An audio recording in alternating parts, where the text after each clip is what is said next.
So sa umaga na to ay ito yung araw sa pag-uwi namin. So bago kami umalis ay kami kumain muna ng breakfast nang dahil dala ito sa aming binabayaran. Oh, 'di ba? Parang habang kami nagta-travel, kumain na kami ng big breakfast at kahit matanghaliin man kami sa daan, hindi kami magugutom at hindi na kami maghinto-hinto sa mga sa mga restaurant at kakain. Parang dire-diretso ang aming biyahe. So ayan ang aking Mateo, kumain man siya ng big breakfast yung kinakain nila, pati si Daddy Tim. Ako naman oatmeal lang. So ito, magloading na naman kami nang dahil kami ay uuwi na. Go ahead. Put it first, the big one. Yan, habang magloading sila mga kananay. Hi, Daddy. It's time to go. Time to go. He's pouting. We're gonna come back. We love down here. Very peaceful. Nice hotel. Clean. Men, saan ka pa niyan? Kung gusto yung mag-relax, dito ang gusto ko. Ayan. So, mag-loading na naman tayo. Walang naliligo sa swimming pool mga kananay. Hindi na ayaw naligo. Yung swimming pool nila nandiyan. Very talaga, may takip siya. It's very private. Gustong-gusto ko tong hotel na to mga nanay. It's very clean, very neat, and simple but sophisticated. Ito mga kananay, malinis lang siya. Tapos they have a big yard. So ito yung taga-deliver nila ng kanilang mga pastry. Tama ba? Ayan. Sus, ang ganda ng view, mga nanay. Saan ka pa niyan? O, diba? Ayan si Daddy. Karate si Daddy Tim. May dala kaming cooler mga kananay na dahil dadaan ako sa Asian store, fish market, at ako'y bibili ng fish na dahil pag-uwi namin ay gusto kong magsigang, of course. Maybe the one is in front. What happened? Why is it won't fit anymore?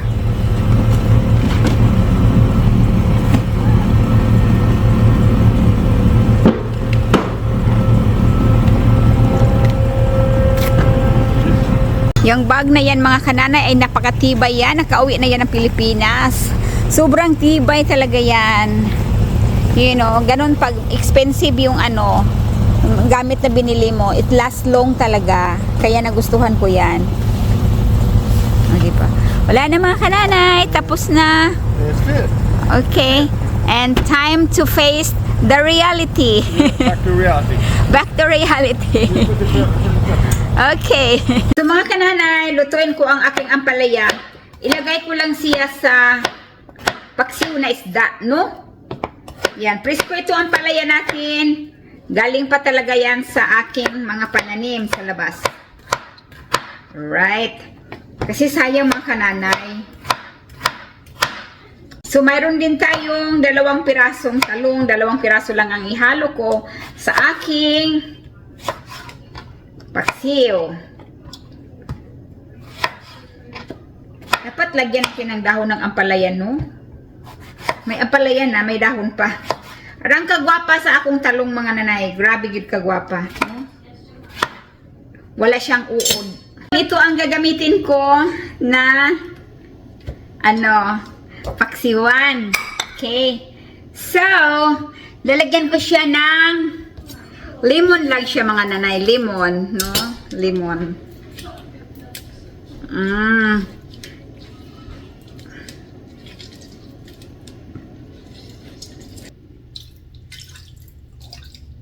So ngayon lalagyan ko siya ng asin. Natawa ako mga kananay kasi tuwang-tuwa kasi ako sa lutuan ko. Ano ba ito? Parsley. Parang mas lalong maaroma. Right? And paminta. Ilagay natin ang ating bawang, ayan, sibuyas, uy! Haluin na natin ito lahat mga nanay. Ayan, bell pepper, uy, kalamian eh. Tapos, lagyan din natin ng sitaw. O, sitaw na paksiw.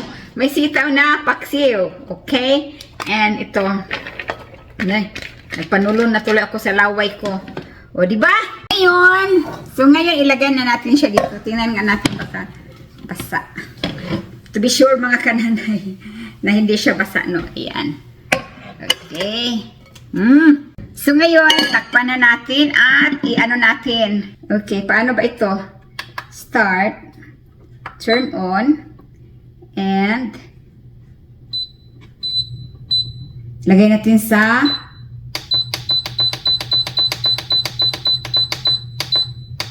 lagay natin siya sa an hour. O, di ba? Social! Anay, tuwang-tuwa talaga ako sa lutuan na ito. Kasi nga, matagal ko na talagang gusto yung glass, pot, ganyan. So, matagal na akong tumitingin talaga sa online. Nagkataon na, lumabas ito mga nanay. So, talagang okay tayo. Talagang cool na cool talaga siya. At saka ang bango-bango na. So, ngayon mga kananay, subukan na natin itong niluto natin. Ay, Diyos ka Lord. Ay, kasarap sa pagkain ni Nanay Jenny. Daming ampalaya, mga nanay. Alam niyo ba mga kananay, ang bango-bango talaga. Sobrang bango. Uy, ang sarap pala nitong lutuan na ito. Kasi basta, it smells so good. Na dahil paksiw itong ulam natin mga nanay, so maglagay talaga tayo ng konting ano ba yun, quinoa. Uy, mga nanay. Masarap yung lutuan ko mga nanay. Bango-bango. Grabe, ang sarap. Nam-nam ko talaga ang gulay.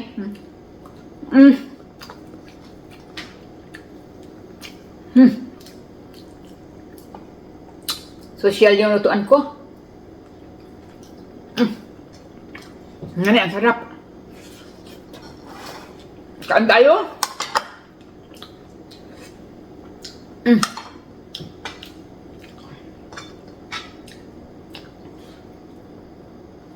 From the garden.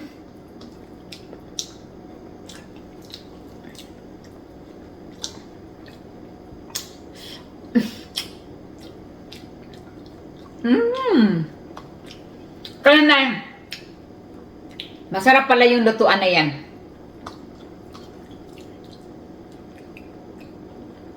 Worth it.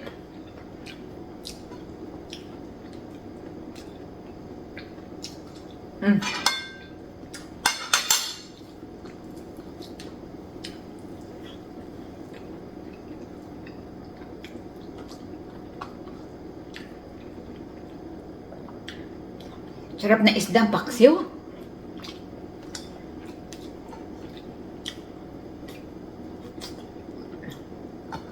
Sarap.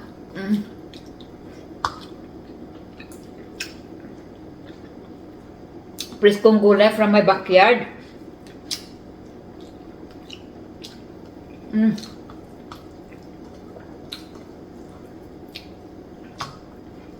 Ganda pala yung lutuan na yan.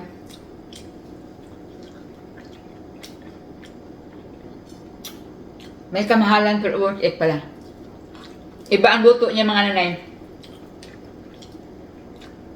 Iba ang luto.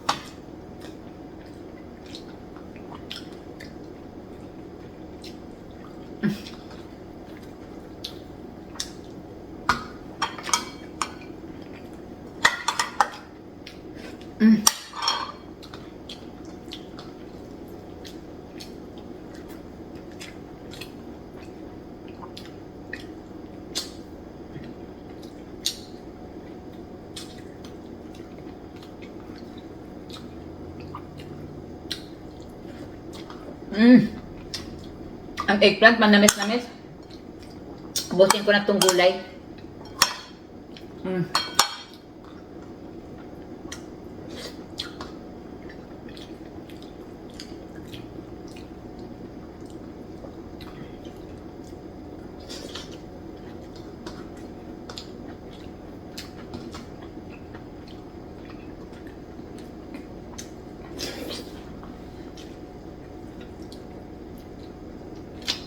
May buto.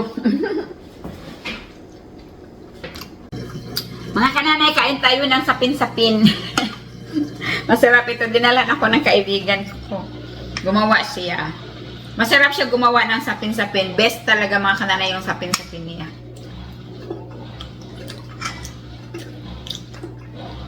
Pinakamasarap na sapin-sapin na ano ko. Natikman ko. Hindi ako mahilig dito.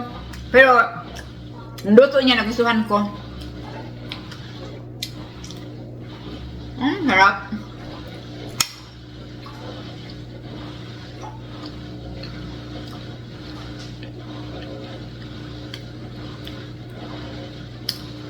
Harap.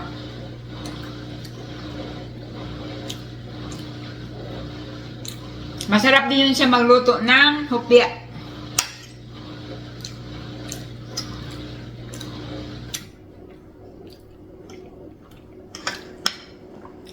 Lamig kay mga nanay. Lamig kayo sabi.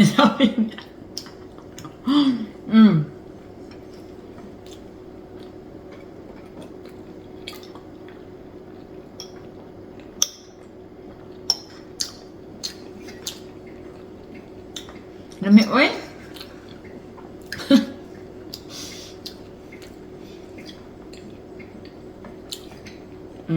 Good pa?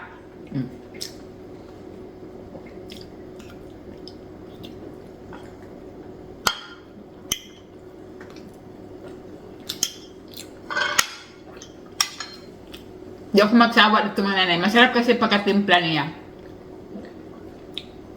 Hindi matamis, hindi rin tabang.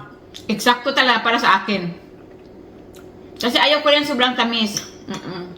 Pero malasa siya. Maganda ang panimpla niya.